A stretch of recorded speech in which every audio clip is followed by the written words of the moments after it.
I have been living in Mexico for the last 3 years and I really love it.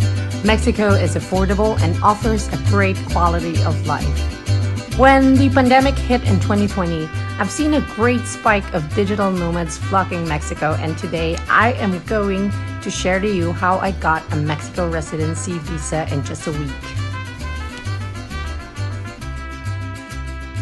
If you are new to this channel, my name is Trisha, and for the last 14 years, I have helped expats and digital nomads relocate and find their dream destinations. I applied for a Mexico Digital Nomad visa 2 years ago, and I was quite surprised about the smooth process and easy list of requirements. Currently, I have a 4-year temporary resident visa in Mexico, which is different from this visa type, but you can check this post if you feel like you are more qualified for that visa category. Meanwhile, if you are a digital nomad, this is the right video visa application process for you. Claire and G are already inside. They're interviewing the witnesses first. They made me sign some documents. They're interviewing my witnesses first. Let's see what's gonna happen. Mexico grants all visiting tourists a 180-day visa upon entry. And honestly, this is the first time I've been to a country where I'm allowed to stay for more than 90 days. As a Philippine passport holder, it's quite difficult for me to find places that will allow me to stay for longer periods of time. Since I travel quite often, I did not feel the need to apply for the Mexico Digital Nomad visa in the beginning, but I made Mexico my base and traveled a lot around Latin America. And when the world woke up to a global pandemic in 2020, I realized that I cannot travel out of the country as much as I could. At first, I was like, sure, I can just cross to Guatemala.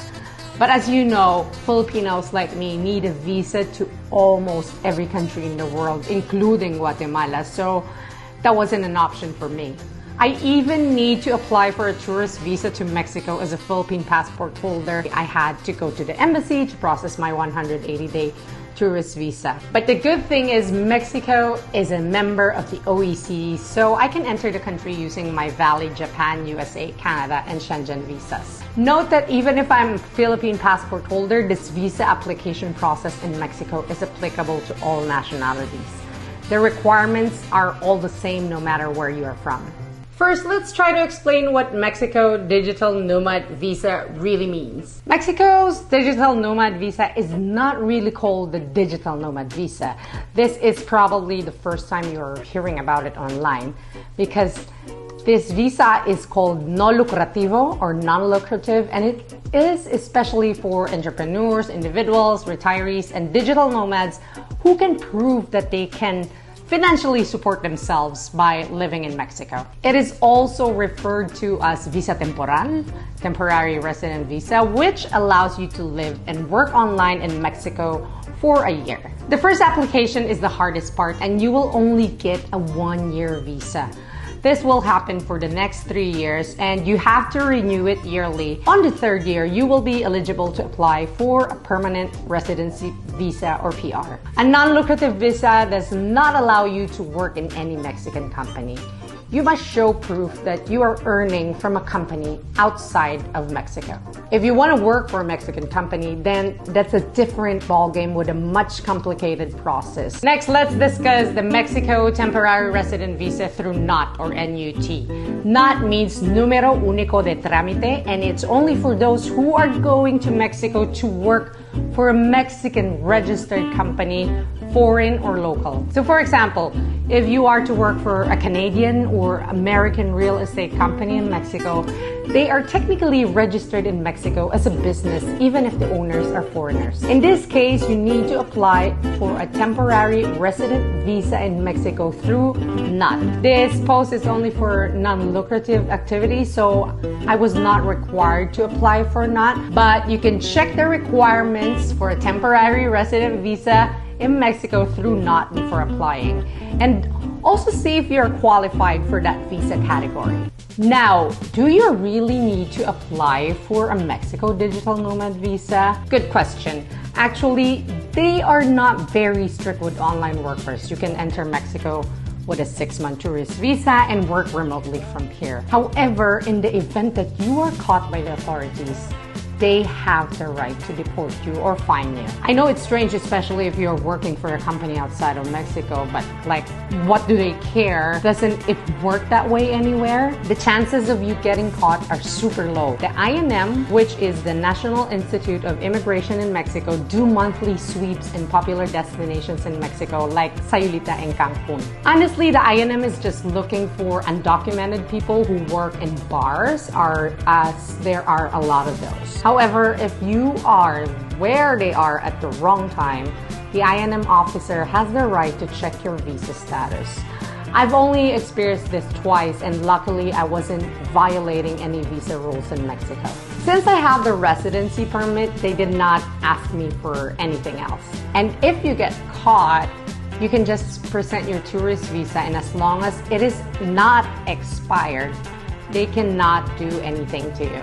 This is one of the most common questions I receive on this vlog. Should I hire a lawyer to process my Mexico visa? Since it was my first time applying, I was advised to hire a lawyer. I have some British and American friends who have been denied a Mexican temporary resident visa, and I was really quite shocked since these people are from first world countries. I realized it would be more challenging for me, so hiring a lawyer was necessary. Even though I speak fluent Spanish, I still found it very hard. Of course, hiring a lawyer will incur extra costs as opposed to doing it yourself, but I had to be sure that I will get a visa. Remember that the non-lucrative visa in Mexico is all about showing financial proof. If you are confident with the amount of money you have in the bank, then it wouldn't be a problem. From being here in Mexico for a long time, I know that things like this are really costly, and the Mexican bureaucracy has a lot of loopholes. It is always solvable if you have money and the right contacts. The total legal fees I paid is 7,000 Mexican pesos or 357 US dollars. The first payment for legal advice is $50. So basically the lawyer will explain the process on how to apply the visa, like what I'm doing now. This fee also includes the lawyer booking your visa interview. He or she will also fill out the form for you because they are in Spanish. The second payment is 3,000 Mexican pesos, which is 153 US dollars, for the lawyer to process your visa in the INM or Instituto Nacional de Migración, whichever Mexican city you wish to apply to in Mexico. In my case, the lawyer processed it in Nuevo Vallarta, Nayarit, because that was where I was based. The third payment is for your biometrics or fingerprints at INM, which is another 3,000 Mexican pesos. Again, these are just the fees for the lawyer, and I will discuss more visa fees later. Now, my friends have asked me a lot if it's worth it to get a lawyer to apply for your visa, and I feel like it's really up to you. I just feel like I need one for my case since I didn't have a lot of savings but can meet the financial requirement for the month for the non-lucrative visa. If you wish to hire my lawyer, please get in touch with me via email or Instagram and I will connect you to her. She is really great and she's been helping me a lot with my immigration issues here. Whether you are hiring a lawyer or doing it by yourself, these are the steps on how to apply for a digital nomad visa or non-lucrative residency visa in Mexico. Step 1. Schedule your appointment at a Mexican embassy or consulate in your country. If this is your first time to apply for this Mexican visa type, you need to do it outside of Mexico. My American and European friends always choose the embassy in Miami since it's closer and the fares are cheap from Mexico. But as for me, I need to get a tourist visa to enter the USA, so the consulate embassy is not really an option. I need to find a Mexican embassy in countries where I was free to enter without a visa. My options were Costa Rica, Colombia, and Nicaragua, but I am being particular with the embassies because you can also do it in your home country. Just in my experience, I was already in Mexico, so I had to go out. Miami and Costa Rica are the most relaxed when it comes to this visa type. I chose Costa Rica not because I want to visit it, believe me, it's my least favorite country, but because I was witness to the smooth visa processing of this country. I once accompanied my Argentine friends in San Jose, Costa Rica, who processed their work visas, not non-lucrative, and they told me that it was really fast and easy process. I saw the dynamics in the Mexican embassy in Costa Rica, and they seem to be very, very chill there. To schedule your appointment, you have to go to the Mexitel website and follow the necessary steps. Since the non-lucrative visa requirements are not that hard to gather, I feel like it's okay if you schedule your appointment on the same week to secure your slots. Again, I am only talking about the schedules in Costa Rica, but all these depend on the Mexican embassy you are trying to set an appointment in. For those who live in the USA, the appointment really varies depending on the state, and some of them don't even accept applications through lawyers and through the Mexican website. You need to check what are the requirements in your local consulate because, for example, in Oregon, you need to email them to set an appointment. The next step is to gather your requirements. While you're scheduling your interview appointment in the Mexican embassy of your choice, you need to ask for the requirements as well. It's so strange that each consulate or embassy has its own list, but so far I've seen very, very little difference. For those who want to apply in Miami, you may get in touch with Christian Flores. This is his email address.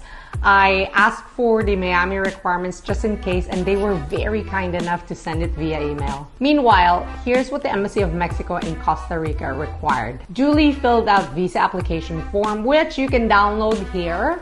My lawyer filled this form for me. A valid passport with a minimum validity of 6 months. You need to photocopy the first and the last page. $40 USD for the visa application fee to be paid on the day of your interview. Original and copy of the document proving your legal stay, or a copy of the last entry stamp to Costa Rica if the foreign person is not a national of the country where you are applying for the visa. A passport size photograph, 4.5 by 3.5 centimeters with the face visible, without lenses, in front, in color, and with a white background. Original and copy of proof of investments or bank accounts with an average balance equivalent to 27,000 USD or above. Proof of monthly salary of 1,625 USD for the last 3 months.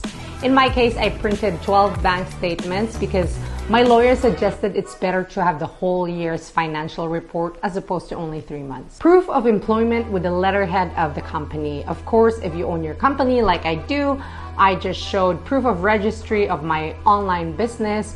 Plus, I also asked my regular clients to provide proof of employment for me. Overall, I had 5 recommendations from my employers and clients. You don't need to present number 5 and 6 because you can just choose one.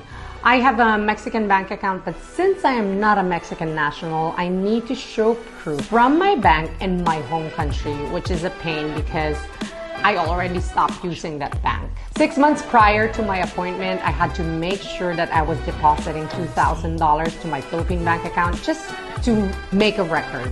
The tricky thing about this is that I needed to get my bank statement from my bank in the Philippines and ask my family to bring it to the Department of Foreign Affairs to be apostilled, or what we call in my country the red ribbon. And then my mom sent it to me in Mexico. The document shipping cost me 200 USD from Manila to Mexico City with 3 working days via FedEx. However, if you are doing all these visa applications in your home country, you don't have to worry about sending files. I only did this because I was already in Mexico. Step 3, go to your appointment.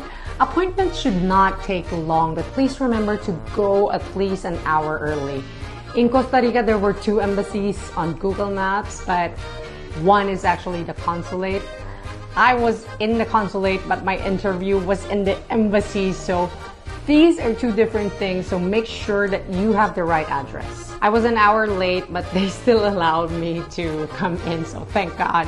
The interview is quick as long as you have all the documents needed. You can choose the language of your interview, English or Spanish, and in my case, I chose Spanish. They will ask the purpose of your visa application and everything relevant about your remote work. Once your visa is approved, the immigration officer will ask you to leave your passport. You need to come back after 2 days for your passport with the visa stamp. In my case, I asked if I can get it within 24 hours since I only had 3 days in Costa Rica. They were kind enough to approve my request because I showed them my flight proof. The key is to ask and you will get. Once you are back in Mexico, you will have 30 days to process your canje, temporary visa card, and we will discuss that in the next step. Step 4, process your residency card in Mexico. You need to process your canje in any INM in Mexico. I did mine in Nueva Vallarta since I was based there, and here are the steps and requirements on how to apply for your canje. Fill out an online form here. You also need a letter of request for your canje where you must state that you are already granted a Mexican visa outside of the country. You also need to include the purpose of your stay in Mexico, original and copy of your passport, completed FMM form provided at any port of entry marked as canje for 30 days. You will get this when you enter Mexico with the granted temporary visa on your passport. Filled out Formatico Básico, which you can download here. Temporary resident visa fee of 4,271 Mexican pesos or 218 USD for 1 year. When you renew the following year, the fee is the same, but you can request for a 2 or 3 year visa instead of 1. To pay the fee, the immigration officer will provide an E5 form. You need to bring it to any Mexican bank to make a payment. Usually, there are many banks outside the INM, so you don't have to go far. Once you've completed the required documents above, you will be given a document, which is a reference number to track your application online. You will normally receive a notification within 10 working days to 2 weeks that your canje has been approved. Step 5, fingerprints at INM. Once your canje is approved, you must go back to the INM for fingerprint appointments and bring the following: 3 colored photos with white background, 2.5 by 3 centimeters. You must not be wearing glasses or earrings in the photo. Your hair should also be behind your ears. There are always photo studios and embassies, so just do it there since they are more familiar with the format. The photos at the embassy only cost 4 USD. In the last appointment, you will sign documents and have your fingerprints taken. And after this, your residency card will be ready within a week. Congratulations! Now you are a temporary Mexican resident. Hey guys, thanks for watching this video. I just want you to know that if you are not a fan of watching videos like this, I also have very detailed articles on the blog which you can read, and whatever questions you may have about applying for a temporary resident visa in Mexico, just hit me up and I will try my best to help you.